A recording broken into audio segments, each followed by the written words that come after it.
Fala, torcedor! Sejam todos bem-vindos a mais um vídeo aqui no canal Fute Cearense TV no YouTube e também na página Esquema Web Ceará no Facebook. No vídeo de hoje, aí, mais uma análise geral do desempenho das equipes cearenses em mais uma rodada do Campeonato Brasileiro, né? Estamos na fase mata-mata da Série D. Por exemplo, o Atlético Cearense venceu no jogo de ida por 2-0 a equipe do Paragominas, né? Um jogo bem disputado, mas um resultado gigantesco para o clube cearense, vai em vantagem para o jogo de volta. E o Guarani de Sobral, por outro lado, fora de casa, acabou sendo derrotado por 2-1 para a equipe do Campinense, um gol no finalzinho da partida, né? Tava suportando bem. A gente vai comentar um pouco sobre esses dois jogos. Vamos falar também sobre Série C, né? Porque chegou ao fim a participação dos dois clubes cearenses na Série C, tanto Ferroviário como Floresta, né? Os times aí foram para a última rodada com objetivos distintos. O Floresta venceu pelo placar de 1-0, permaneceu na terceira divisão, algo que até já esperado. E o Ferroviário, por outro lado, não conseguiu sua classificação. E por último, na Série A, né, nós tivemos aí quebras de jejum. Depois de alguns jogos sem vencer, né, tanto o Ceará como o Fortaleza venceram suas partidas. O Ceará venceu a Chapecoense, o Fortaleza venceu o Sport fora de casa e voltam a vencer, reencontram o caminho das vitórias. E claro, no final do vídeo vamos eleger quem foi o craque da rodada dessa rodada. Então vem com a gente que está começando mais um vídeo.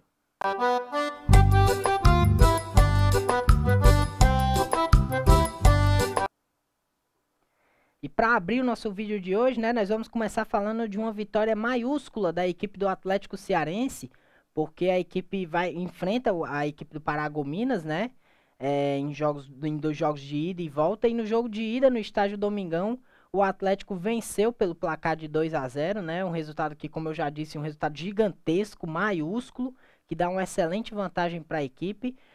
O jogo em si foi muito bem controlado pelo Atlético, né? Desde cedo assumiu a postura do time que precisa vencer, né?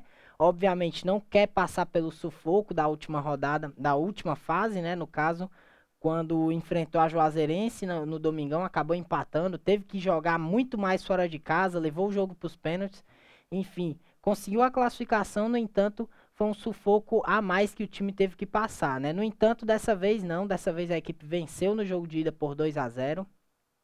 Um resultado que dá uma tranquilidade muito maior para o jogo de volta, né? O jogo de volta vai ser no próximo domingo, às 4 da tarde. E é um jogo interessante, ainda não tem nada ganho, né? Obviamente, 2-0 é uma boa vantagem, mas não tem nada ganho. O Atlético precisa entrar em campo muito focado para sair classificado, né? Uma classificação que já está ali na palma da mão, mas precisa ainda passar por mais 90 minutos de forma primorosa, sem sofrer gols de preferência, né?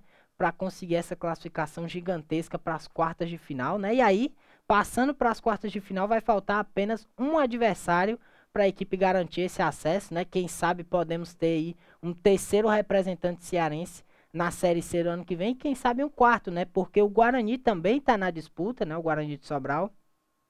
No entanto, no jogo de ida, a equipe acabou derrotada para o Campinense pelo placar de 2-1, em um jogo que assumiu a postura que pelo menos eu já esperava, né? O Campinense como mandante, né, no jogo de ida, sabe a força do Guarani jogando no Junco, então realmente foi para cima, se mandou pro ataque. O Guarani um pouco mais retraído, né? O Campinense sabia que tinha que vencer, tinha que levar alguma vantagem para o Junco e conseguiu essa vantagem, né? Mesmo que de forma muito suada e no finalzinho, né, até de uma forma dolorida para o Guarani, que vinha suportando até muito bem a pressão, né? A gente vai comentar um pouquinho disso.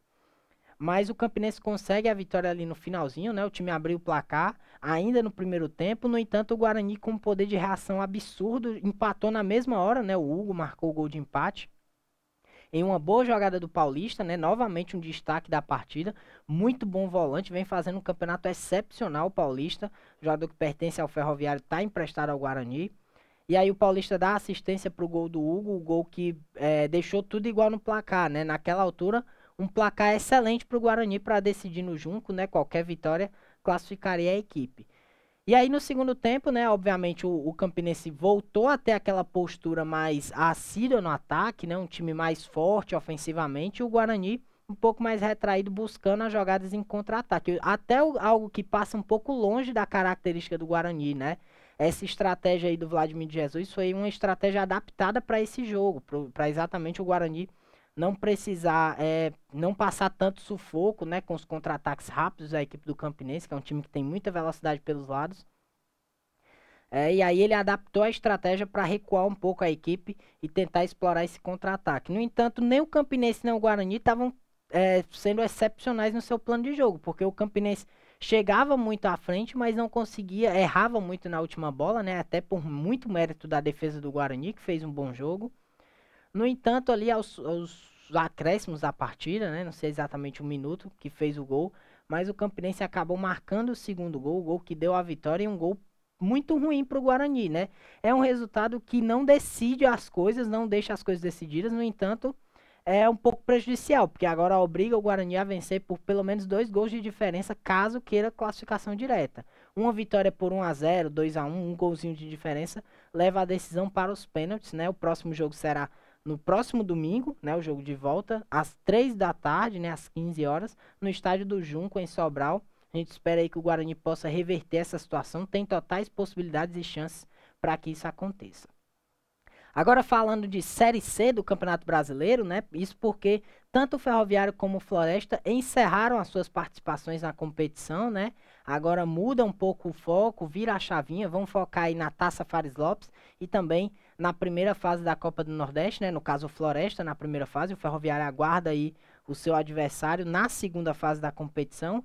Ambas as equipes, óbvio, explorando, tentando aí visar a fase de grupos da competição, né? Que a gente sabe que a Copa do Nordeste é uma competição com muita visibilidade e rentável também financeiramente para as equipes, principalmente para as equipes menores, né?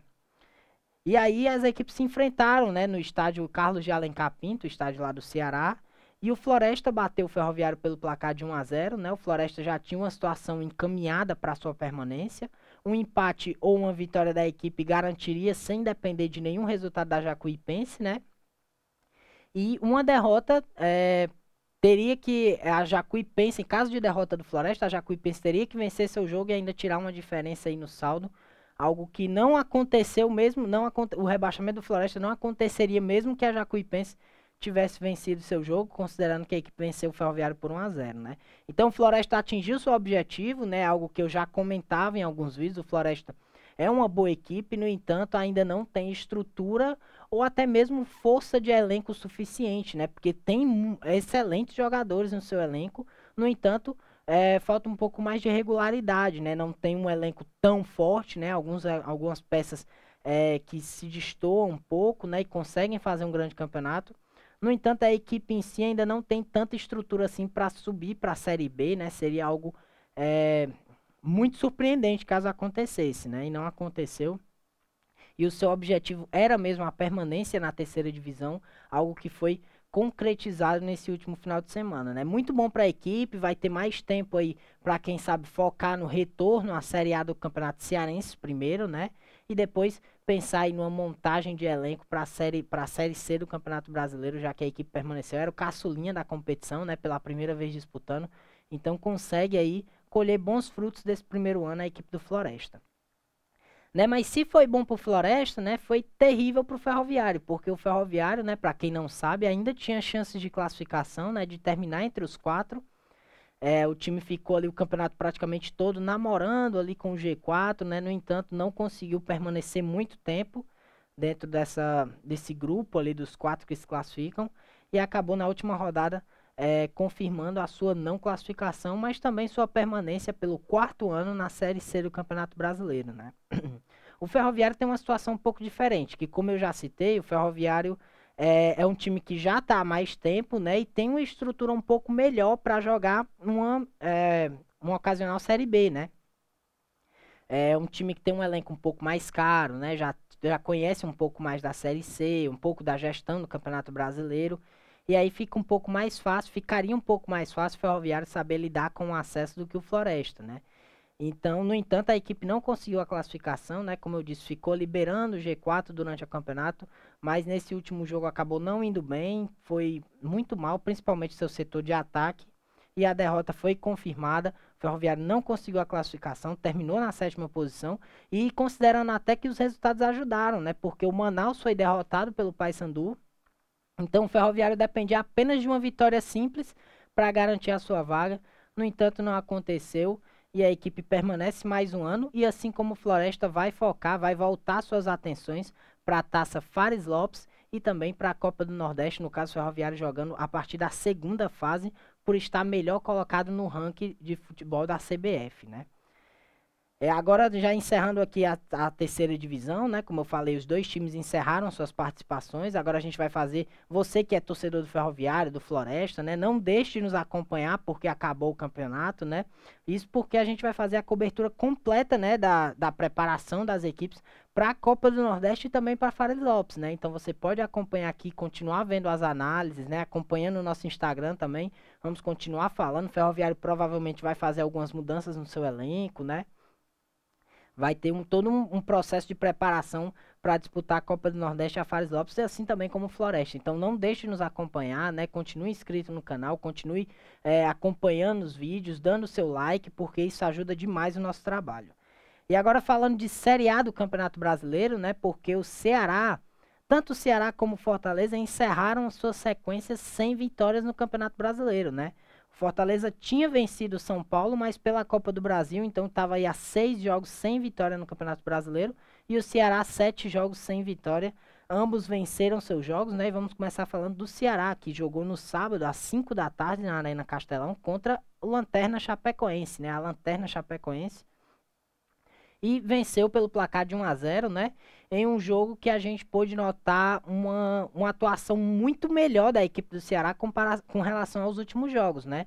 Já foi ali, quem sabe, um trabalho um pouco mais aprofundado do Thiago Nunes que a gente conseguiu ver, né? Eu falei nos vídeos anteriores que a gente via um certo resquício, né, do Ceará tentando sair, já que o Thiago Nunes gosta desse jogo em transição. No entanto, o Ceará acabava se perdendo em determinados momentos do jogo e não conseguia mais atacar o seu adversário, né? Aconteceu isso contra o América, ainda no comando do Guto Ferreira, né? Logo depois contra o Grêmio também, fora de casa, o time foi derrotado por 2-0. E no último final de semana contra o Santos, o time também não teve tanta ofensividade assim, mas já deu para ver uma certa evolução. Nesse jogo contra a Chapecoense, a evolução já foi muito maior, né? Obviamente, né, não querendo desmerecer o resultado e muito menos o adversário, né? O time da Chapecoense é o lanterna, né? Venceu apenas uma no campeonato inteiro, então não é tanto um parâmetro para a gente levar em consideração nem para o Ceará e nem para Fortaleza, porque são os dois últimos colocados do campeonato, né? Tanto a Chapecoense como o Sport. Então são equipes que ainda têm muito a evoluir caso queiram manter um bom ritmo dentro do campeonato, né?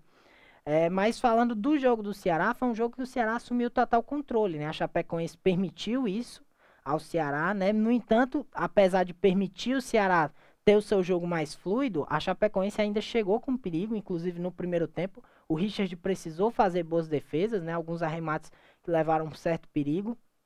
Mas foi o Ceará que realmente atacou, né? De forma mais robusta na partida. O Ceará quase marcou no primeiro tempo, pelo menos duas oportunidades para o Kelvin, que acabaram sendo desperdiçadas, mas gol mesmo só no segundo tempo, né? Aos 9 do segundo tempo, o Jael cobrando pênalti de forma muito fria, né? Que frieza, o cara cavou o time 7 jogos sem vencer no campeonato e o Jael foi lá e cavou a cobrança de pênalti, marcou um bonito gol de pênalti, o Jael. Que é um jogador conhecido, né, por ser muito bom na bola parada, nas cobranças de pênalti, cobranças de falta também, além de um excelente centroavante, apesar de contestado, né, a qualidade desse atleta é inegável, né? Até mesmo para o torcedor que vem acompanhando os últimos jogos. E aí um gol que naquele momento dava a vitória e um gol que não só fez o Ceará entrar em vantagem no placar, mas também fez a equipe crescer no jogo. O Ceará depois começou a criar mais chances e, meus amigos, que chances, hein? Porque o goleiro da Chape precisou fazer uma atuação simplesmente sensacional para impedir que o Ceará fizesse mais gols, né? E defesas em chutes do Vina, chute do Eric logo depois, o Eric que entrou no segundo tempo, chute do Marlon também, cara a cara, né? O chute do Lima acabou indo para fora, então foram diversas oportunidades de gol desperdiçadas do Ceará. E aí o time acabou passando um sufoco até desnecessário na reta final do jogo, né? Isso porque a Chapecoense veio para cima em momentos, botou bola na trave, o Giovânio fez uma bola colocada ali que matou o torcedor do Ceará do coração, né? A bola o Richard tirou com o olho praticamente. Então, o Ceará passou um sufoco desnecessário depois de perder muitas oportunidades de gol. Algo que não pode acontecer em outros jogos, né? Você enfrentar a Chapecoense e perder oportunidade de gol é uma coisa. Isso porque a Chapecoense não faz um bom campeonato, né? Tanto que a sua condição na tabela diz tudo.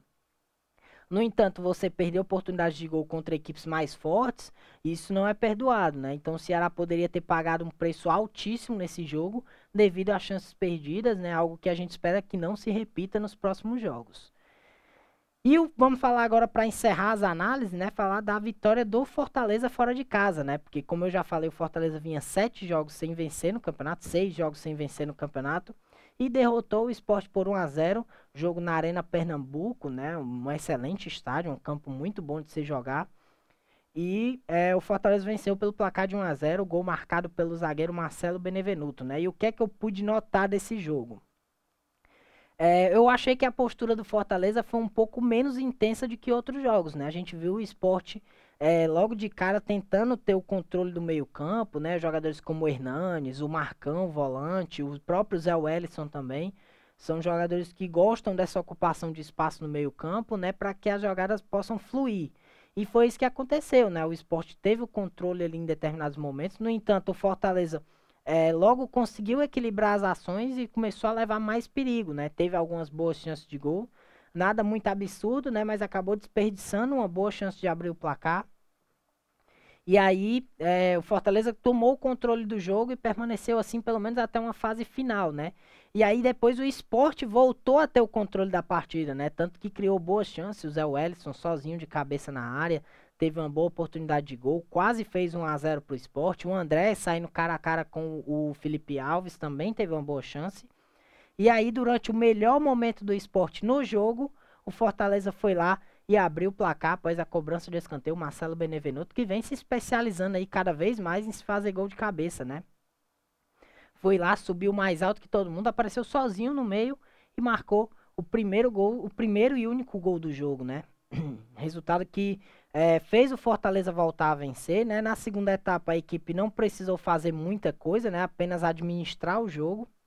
Eu gostei, inclusive, muito desse lado um pouco diferente, né? Que o Fortaleza demonstrou que pode ser um time frio, né? E administrar algumas situações quando necessárias. E mostrou isso no jogo contra o Sport, né?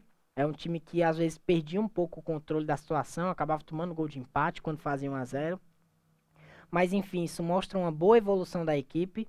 E com seu controle de jogo, a equipe conseguiu bater o Sport fora de casa pelo placar de 1-0, né? O Vojvoda fez algumas alterações na equipe, alterações ali para tentar dar um pouco mais de oxigênio para o ataque da equipe. Mas também o Fortaleza não precisou muito fazer, se expor demais para ir para cima do Sport e fazer o segundo gol. E acabou conquistando esse resultado gigantesco, né?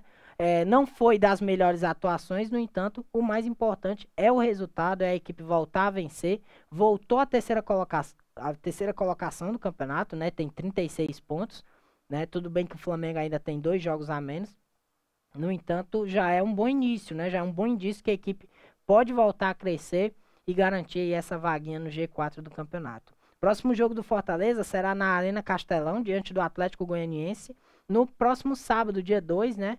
O jogo será às 5 da tarde, como eu já disse, na Arena Castelão. Mais um jogo aí que dá para o Fortaleza encaixar outros 3 pontos, né? Jogo não fácil, né? Obviamente, não tem jogo fácil na Série A, mas dá sim para vencer e coroar aí essa boa fase da equipe, essa retomada da equipe no caminho das vitórias.